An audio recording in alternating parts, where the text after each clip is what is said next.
మంచిర్యాల జిల్లాలోని ప్రధాన వార్తలకు వస్తే చెన్నూరు పట్టణంలోని పలు కాలనీలలో డయేరియా ప్రబలింది. వాంతులు విరోచనాలతో పలువురు బాధితులు ప్రభుత్వ ప్రైవేట్ ఆసుపత్రిలో చికిత్స పొందుతున్నారు. మున్సిపల్ అధికారుల నిర్లక్ష్యంతోనే బతుకమ్మ వాగునీరు తాగిన పలువురు అస్వస్థకు గురయ్యారని స్థానికులు ఆగ్రహం వ్యక్తం చేస్తున్నారు. మంచిర్యాల జిల్లా కాసిపేట మండలం కొండాపూర్ శివార్లో అనధికారికంగా నిర్వహిస్తున్న డీజిల్ బంకుపై సివిల్ సప్లై అధికారులు దాడులు నిర్వహించారు. ఎలాంటి అనుమతులు లేకుండా రహస్య స్థావరాన్ని ఏర్పాటు చేసుకొని డీజిల్ ట్యాంకర్ ద్వారా పలు వాహనాలకు డీజిల్ సరఫరా చేస్తున్న నిర్వాహకులపై కేసులు నమోదు చేసి డీజిల్ ట్యాంకర్ను సీజ్ చేశారు సివిల్ సప్లై అధికారులు. మంచిర్యాల జిల్లా బెల్లంపల్లి పట్టణంలోని కూరగాయల మార్కెట్ ఏరియాలో పార్క్ చేసిన బైక్ల నుండి 4,40,000 రూపాయలు దొంగలు చోరీ చేసిన ఘటన కలకలం రేపింది.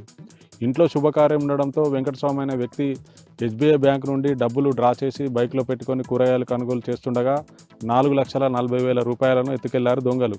దీంతో బాధితుడు పోలీస్ స్టేషన్లో ఫిర్యాదు చేశాడు. సీసీ ఫుటేజ్ ఆధారంగా పోలీసులు దర్యాప్తును ప్రారంభించారు.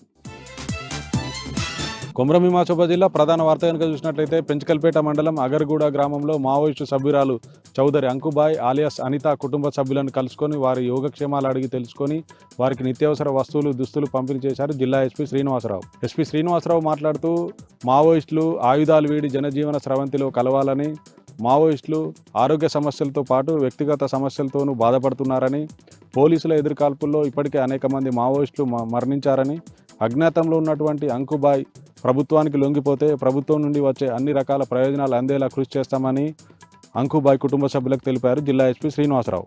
ఈ కార్యక్రమంలో కాగజ్నగర్ డీఎస్పీ రామానుజం, పోలీసు అధికారులు పాల్గొన్నారు.